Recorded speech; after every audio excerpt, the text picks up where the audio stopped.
Okay, hello and welcome to this video. So this is the first video in this series that I am doing. I've called this series Building an Executive Mindset. So the the thought process behind it for me really is sometime last year, that is in 2025, I decided I wanted to go into operate executive support. Well, not really last year because the first executive support, that's EA job I did, was in 2022. But in 2025, I decided I wanted to go into it full time. I've always had the mind that I want to work in operations. Someday do something like chief of staff or chief operations officer in a global firm. So I've done things like program management, project management, and now I'm learning product management. So I wanted to just continue working with executives because the big thing about working with executives is people say it in different ways, but really is if you work with a person who has a company and all that, you get paid to do the job. And the other thing that you benefit from, which you cannot pay for, is the lessons, the things that you learn. And third is the relationship. Of course, you can buy relationships with some of these world leaders or big time CEOs, right? But that learning relationship, that opportunity to get to learn things from someone you would otherwise not have the opportunity to know or even learn from, um, is one of the biggest motivations for me to go into operational development, especially at the EA level. And I applied for this job to work with Atlas. Um, I don't know if they'll get around to watching this video and hear me mention their name, but there's a company called Atlas, and they do recruitment to recruit some of the brightest executive assistants across the world for their executive clients. And while preparing for the interview, the first interview that I had, I was looking at some documents I could learn, and that was when I came across Matt Mochary, Matt Mochary, and I first came across Matt Mochary through Regina Jabor, and Regina Jabor is the first executive assistant to Matt, and she created, or she was instrumental to building the whole thing around this document called Mochary Method and Mochary Curriculum. And so because I learned about Regina Jabor, I then said, oh, I have to learn about the person she worked for. And that's how I came about knowing Matt Mochary. So I want to take you through Matt Mochary curriculum and just share with you the things that I'm learning. I've run done I read a review of the book um, Mochary curriculum. I've also done a cursory reading of the Mochary method, but the book that he wrote, which is called The Great CEO Within, this book, I haven't read it yet. And this is what the entire video series is going to be about. I'm introducing you to not just Matt Mochary, but I'm also introducing you to the concepts in this book called The Great CEO Within. I think it's a really great book. And because I haven't read it before, I told myself I'm going to create a video series where I am going to read this book and then share my thoughts and see what happens. Um, I'll talk more about that later, but this is really what this series is going to be about. So if you want to get the book on Amazon, you can go get it. If you're watching this series on my personal website, you will see the link in the description. If it's on YouTube, I'm not a YouTuber, at least not yet, so I don't have all those fancy things like check here or check here. I'm just going to share my lessons on this period, whether you like it or not. Well, I hope you look past all the fancy YouTube things and just learn along with me. But um, I want to introduce you first to Matt Mochary. Since I've mentioned him and how much of an influence he is, I think you should get to meet the man. But first off, let us search for Matt Mochary on Google and let's find him. So this is what he looks like. This is Matt Mochary. So this is him. This is him. This is him. I think here he looks younger, but now he's relatively older. I think not so old. Uh, but that's the man behind it. I'm just going to copy this video. By the way, one of the good things about this video is I'm going to be doing a lot of things, and sometimes I'll just tell you what I'm doing and why I'm doing it. So we'll take from here. We just control, we'll right click, and then you come to this one, copy image. So we'll come here and we will paste it. So who is Matt Mochary? So there's an annotation feature on Google Chrome, but that feature I think is for PDFs. Sadly, okay. So here's what we're going to do. I wanted to perform the annotation here in this document, but I don't think I can do annotation in this document. So what I'm going to do now, I'll look into annotating on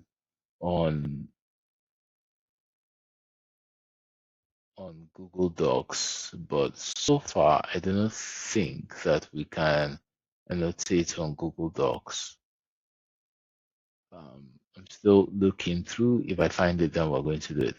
If I don't, then we aren't going to use annotation feature. We're going to use something else. Let's try this one. We'll increase it to 100. Okay, good. So now that it's bolder, here's what we're going to do. I'm going to use, nope, yep. Okay, so I'm going to use the highlight feature, and I'm just going to be highlighting things that I think you might want to pay attention to, or whatever I'm talking about. Okay, so this is Matt Mochary, as I said, and introduction to Matt. So Matt Mochary coaches the heads of Silicon Valley tech investment firms. So he's one of the biggest coaches in the world in terms of business coaching. The other big time coach that I like to follow is don't skip my head. I've been watching this content really. It just happened that it skipped. Tony Robbins is his name. So Tony Robbins, I'm going to talk about Tony Robbins in another video, and surely because I consume content around Tony Robbins and life coaching and all that. So, but if there's someone you should know, if you're going into operations or you're going into executive assistance or you're looking at starting your own company, eventually, I mean, starting from the next video, we're going to the book proper, but this is just an introduction to both the book and the man behind this entire series. So it coaches big time Silicon Valley tech business, like the biggest businesses in the world, right? This is the man who coaches their CEOs. So his philosophy and method are captured in both Mochary coaching methodology as well as the Great CEO Within, which is the book that I'm going to be using. Now, some interesting things that I want to highlight here is that he's got some big names. Say Steve Hoffman of Reddit. Let me change the highlights color. Shouldn't be blue, it should be another color, but I want it to be light enough so that you can easily see. Okay. So it coaches the likes of Steve Hoffman of Reddit. For those of you who don't know Reddit, it's one of the biggest apps. I hope I have not killed Reddit, but Reddit is a big time organization. Let's just call it a big time organization. Yeah. So the founder of Reddit as being his client, and he says Sam Altman introduced me to Matt, he said Matt will add $1 billion of value to Reddit. I've been coaching with Matt now for 3 months. At the time this book was, of course, drafted, maybe it's now years, and I think that he already has. So if somebody recommends a coach like this to an organization that is successful by every metric, then you should be interested in knowing about this person. So Sam Altman, of course, Sam Altman is the brain, well, maybe not the brain, but is the CEO of ChatGPT. Uh, what's the name of the parent company now? Um, I'm trying to remember. Okay, but that's that. So Sam Altman is popular by several metrics too. So if someone like Matt Mochary has coached managing partners at Sequoia. These are big time organizations, so let's not bother around it. I just wanted to show you the man behind it and some of the things that he's done. But in terms of education, Yale is a Ivy League university. He has a BA in humanities, and some we'll get to some parts in the book where you just see that he has a very good, like a rich understanding of human interaction, like human relationships. So again, one of the big time people that I think that you should know about in terms of business coaching is um, Matt Mochary. There's somebody else though, Rich Living. Rich Living is also another coach. Let me see if I can put this out. Okay, so it's too bright. My ring light is just too bright. So there's a book called The Prosperous CEO. The Prosperous CEO. Sorry, not the Prosperous CEO, but the Prosperous Coach. It's by Steve Chandler and Rich Living. So these are also big coaches in terms of personal transformation and so on and so forth. So you might want to look into that. But when it comes to business and operations, like operations management, if somebody says that he's added $1 billion of value, then it's absolutely correct. That's one of the reasons I'm taking time to both learn and share with you some of the lessons. So we're reading this book together, essentially. So the Great CEO Within, what this book is going to teach you, and what I hope that you and I can get out of this series, is a better understanding of what it means to be a chief executive officer of a business or of a company. If you're looking to, I am still looking to learn and to work with more people better than I am interested in starting my own company right now. I have a company registered.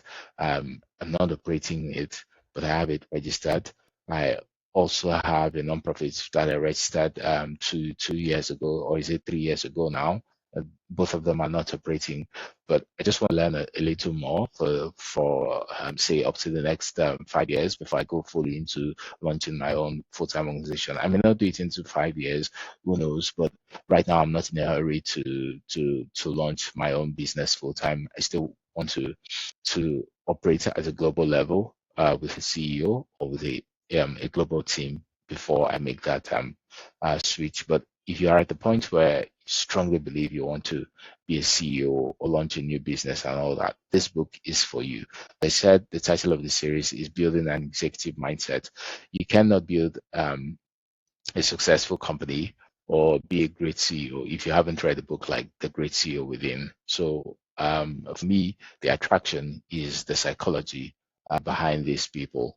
That is big time CEOs, global top 1,000 or so, or maybe top 10,000 CEOs and all that. So I'm going to take each video is going to be about one chapter. So if you look at the list of chapters here, 36 chapters. Eventually, it gets rigorous. Like the first chapter is a paragraph or two. So in this online copy or version of the book, you wasn't looking really to make it proper.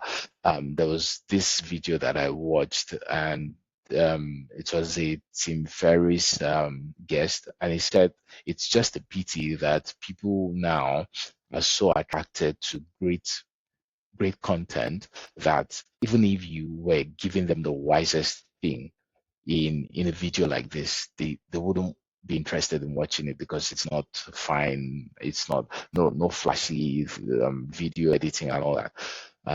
So that's up to you. If you've gotten to this point, then maybe you're interested in seeing where this goes, and you don't mind the way that I'm handling the conversation or my communication skills. Bear with me if you mind anyway. But it says here, introduction, why am I writing this book? So again, this is Matt Mochary, and it says, I've coached tech startup CEOs, including OpenAI. Yeah, that is the company that owns ChatGPT, OpenDog, Grammarly, Ethereum, Clearbit, Newfront, and so on and so forth. So this is a big time coach. And the reason he wrote this book is because he found that mentees, let's get our highlighter. Yeah, come over here. So he says that my mentees and I repeatedly solve the same core issues. So because oh, give me this now. Yeah. So because this team, that is, they've been solving these issues, right? They have decided that why is this thing not I have to click it every time. Ah, that's so sad. Okay, so we'll make do. In the next video, I'm going to use a different methodology anyway. But it says my mentees and I have repeatedly solved the same core issues, and because they've been solving these core issues, the same thing repeatedly, it just made sense to have it in a book. And here we're learning everything in this book, right? Becoming a great CEO requires training. So this book is a source of training, and this video too, we're reading it together, we're walking through it together. So it says in this book, I've simply written down the solutions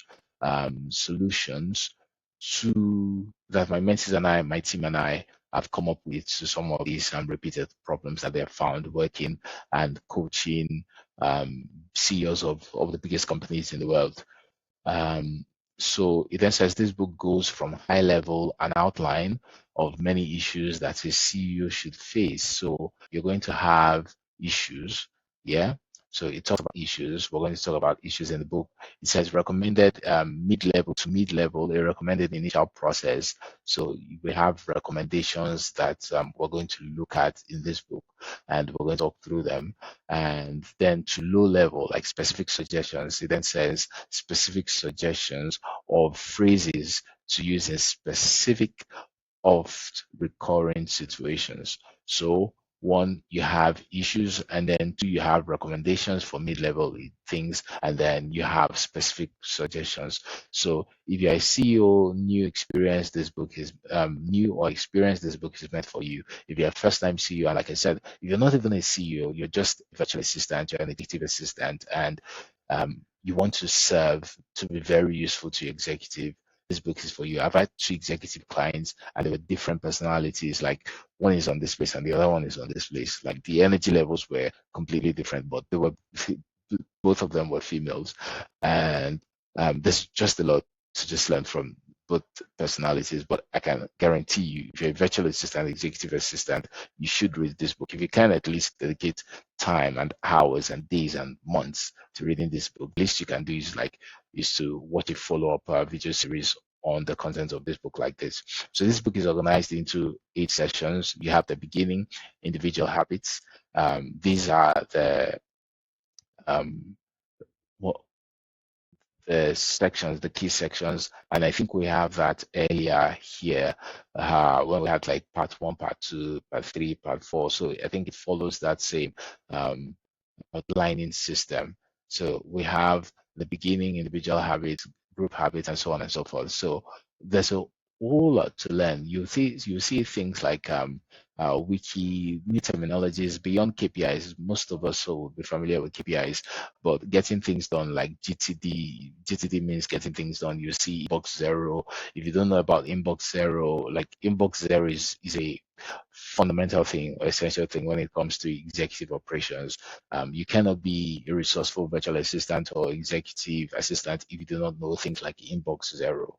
And it also talks about top goal, on time, write things down, and so on and so forth. So this is a big time resource. And if you're watching this video up till now, then trust me, you're going to benefit a whole lot.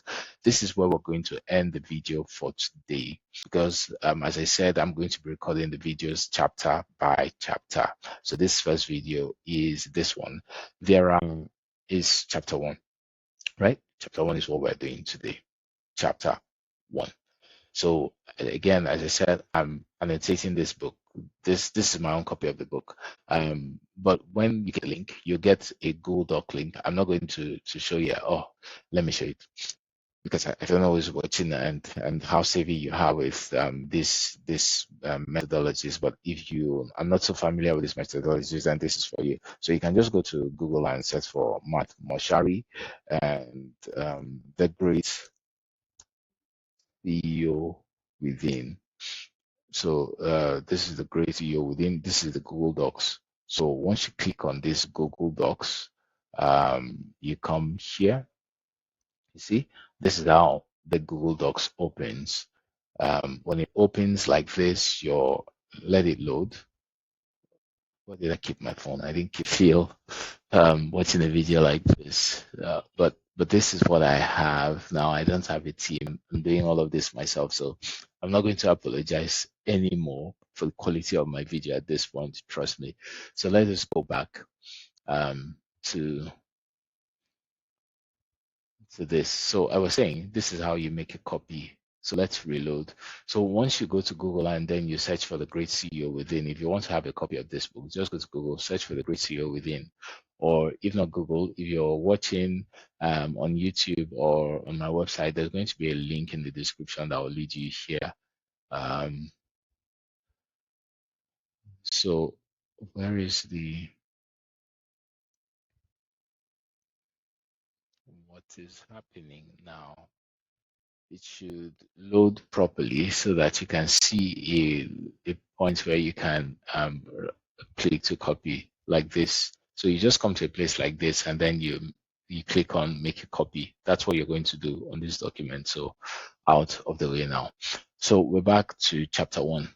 So in chapter 1, it says there are many ways to create a company, but only one good one. To deeply understand real customers, living humans, and their problems, and then solve that problem or problems. What it says here is that if you want to create a company, and this doesn't just apply to a company, it also applies to a product, and it applies to a service. The way you create a company, a product, or a service is to look for a problem, and then you build a knowledge base around that problem. You understand the depth of that problem, and that's the only way you're going to know what might solve or be considered the solution to that problem. And then you sell that problem. Of course, there are non-profit organizations who don't sell their problem, who don't sell solutions rather to those problems, and that's a different conversation. But essentially, the holy grail to building a company, building a team, building a product, building a service is around understanding pain points. What are the challenges people have? Then you go create a solution, and tada, you'll have a product or maybe a service, and then you'll have a company. But that's how a company begins. A company begins by finding people, understanding their problems, and then solving their problems. So you need to develop a deep understanding of real people and their problems. Of course, we are now in the AI era. So at the time when I wrote this book, he wasn't really looking into the AI side of life, but now we're in the world of AI. So there are solutions to AIs too. So it's no longer like B2C, that is you, your company to customers. It's also like B2 to AI or your company to AI or you to AI. Can you provide a solution to agents, AI agents? Agents are autonomous AI systems that help people do work. Now, we even have such a thing called AI employees. that are built off of ChatGPT, the same LLM behind ChatGPT, Claude, and so on and so forth. So maybe we'll be talking about solving AI problems too. We're now in that age anyway, but fundamentally, if you want to have a company, the idea is to look for people, understand them, look for a particular section of people. That section could be limited by geographical area. If you're in a business class, they'll teach you these things, but this is not a business class proper. This is more like understanding the mindset of a great CEO and building that mindset. So if you find or you have an opportunity to work with a great CEO, you have to understand what the person has gone through in terms of a journey, especially if this person is solving an innovative or addressing an innovative um, solution or presenting an innovative solution to the market, then you have to understand the journey and appreciate what they've gone through to arrive at that solution, because it takes a whole lot of work. And because it takes a whole lot of work to arrive at creating a business, if you understand the process that they have taken towards arriving at that place, then chances that you'll better appreciate how to work with them and what they think about um, how they want to run the company. So it always begins with understanding pain points, that is problems, and providing solutions to those problems. Understanding pain points and providing solutions to those problems. And then it goes on to say in the second paragraph of chapter 1, this is explained clearly and thoroughly in Disciplined Entrepreneurship by Bill Hewlett. Bill Hewlett. I don't know how to pronounce that, but just Google it. Disciplined Entrepreneurship. So it says that is a book you should read. That's a book I should read. Of course, I've not read it yet, but eventually I'm going to do it. And I think there's a section in this book. I'm going to, if I don't read it, I'm going to watch a review of all the books that he had recommended and all of the resources. I always find a way to do things like that, because it just makes me more knowledgeable around systems, because I like to think of things in a broader picture. I don't like to address little things. People sometimes give me feedback and say you don't tackle the little things, like you just push them aside. I'm like, yeah, because I like to think of it. If it affects a broader system, then we should give it attention. If it doesn't affect a broader system, then maybe we shouldn't give it attention, or we should give it to somebody who would be better off. But someone like me is far more interested in systems and broad things, and how big things affect little things, and how little things, if they affect big things, yes. But it then says, you should read a book like Disciplined Entrepreneurship to understand pain points better. He says, I won't repeat or even summarize what he wrote. If you haven't launched or achieved product market fit, and then he gives the financial value. He says that financial value for product market fit is less than, is this less than? Yeah. Oh, don't confuse me now. This is greater than, it says product market fit is greater than $1 million of revenue. Go read Bill's book first. So, well, I certainly haven't achieved product market fit for anything that I do, all the services that I do. So this is a must-read book from Matt Mochary then, and I'm going to come back on that one. If I don't read it, I'm going to watch some reviews. I'll come back around it. I will. I certainly will. So this is the end of this first video, right? And this video was an introduction. And we've already seen the tempo that we're going to use throughout this series and throughout this course. We're starting today with problem solving. That's the mindset that you want to have. Everything, you have to look at everything from a lens where if there is a challenge, your natural reaction should be towards addressing that challenge. If you're a virtual assistant, especially like if you're a virtual assistant, Nigerian executives are not big on virtual assistants. But if you're an executive assistant in Nigeria, we have a culture that appreciates relationships over action. We want to talk about things. And if we don't like the way somebody talks, we want them to apologize. We prioritize relationships over action, over excellence. We tend to be like that. But what I've noticed about working with Europeans or Americans is that they tend to prioritize action. And one of the terms in this book, in Mochary method anyway, is around having a bias toward action. The bias toward action simply means that um, instead of talking around things, you notice something that needs doing, and you are waiting for the perfect situation, or you bother your CEO and say, should I do this? You're asking for permission because you don't want to offend them and all of that. The best way to work with Europeans and Americans is have a bias toward getting things done. That's what bias toward action means. That is, you want to solve problems. There are two scenarios. So first off, if you have let's say you have a relationship with one CEO, and with that one CEO there's a problem. You go to that CEO and you say, this is the problem I found, this is what I noticed, and here is the solution I've created. I'd like to have your input. So if you approve of it, then I'll implement it, right? That person is better um, for that CEO than somebody who just says, I don't know what's going on, or who just says, oh, this is a problem. Okay, but what about the problem? You haven't solved it, you haven't done anything around it. So having a bias toward action simply means you have to be willing to always spot challenges, but not just find challenges or problems, but prefer solutions, at least if not address the solutions yourself. You have to prefer solutions to those things. And if you're working as a virtual assistant, one of the biggest things that I've learned is you have to own systems. You have to own departments. You have to own work, and that means anything that happens to that work, it's your job on the line.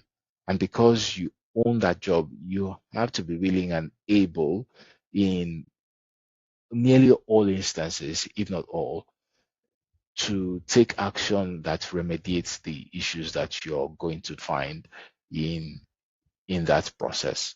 So that's the biggest lesson here, guys. It is having a problem solving mindset toward everything in the pipeline in the company. You want to work with executives.